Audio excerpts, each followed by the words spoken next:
एकच दिला जाणार आहे। कागदपत्र वायाला गेले तरी चालत एक दिल्याच्या नंतर, परंतु बऱ्याच जणांना ते काढून ठेवा, कारण ते आवश्यक आहेत कागदपत्र सुद्धा। नितीश राणे असं म्हटले की मनोज जरांगेंनी राजकीय भाषा टाळली पाहिजे, ओबीसी आरक्षणाला हात न लावता मराठा समाजाला आरक्षण देण्यात यावं। मनोज जरांगे आता एकटे पडत चालले आहे। त्यांनी बोलावून महाराष्ट्राने ऐकावं, एकटे पडत चाललेत असं म्हणायचं असेल त्यांना। देवेंद्र फडणवीस एकटे पडत चाललेत, बोलताना चुकलं असेल त्यांच्याकडून, ते दुरुस्त करतील आता। त्यांना वाटलं म्हणता म्हणता, कारण बोलता बोलता होऊन जातं, विसर भोळ्यापणा असतं माणसाला, ते विसरून गेले असतील की देवेंद्र फडणवीस एकटे पडलेत। हे मराठा कधीच एकटा पडू शकत नाही, आणि हा समाजही कधीच एकटा पडू शकत नाही। आणि राजकीय भाषा जर आम्हाला बोलायची नसली तर देवेंद्र फडणवीसला सांगावं, तुम्ही एकटे पडलात, एकटं पडायचं नसलं तुम्हाला तर मराठ्यांचं आरक्षण देऊन टाका। त्यांना सांगा ना, आम्हाला इकडे सल्ले देत बसण्यापेक्षा त्यांना सांगावं।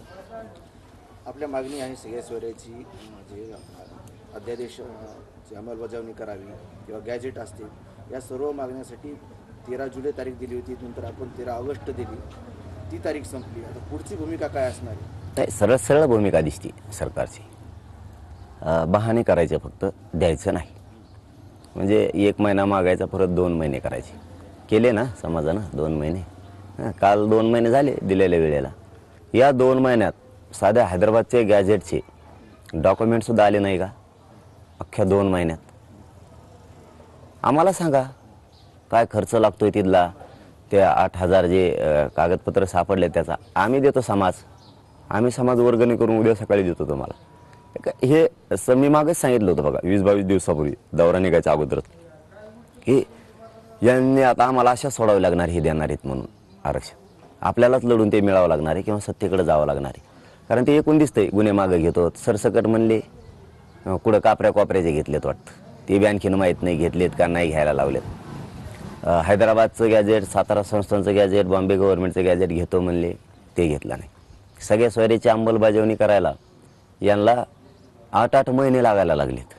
म्हणजे याच्यावरच दिसतं की यांना द्यायचं नाही, फक्त झुलवत ठेवायचं, आता देतो मग देतो। आणि एकदा आचारसंहिता लागली की मग असे शब्द वापरायचे, आचारसंहिता संपली की आमची सत्ता आली की लगेच आम्ही देतो, म्हणजे अशी भाषा करायची यांना। बहुतेक यांचं पक्कच ठरलेलं आहे की मराठ्यांना आरक्षण द्यायचं नाही।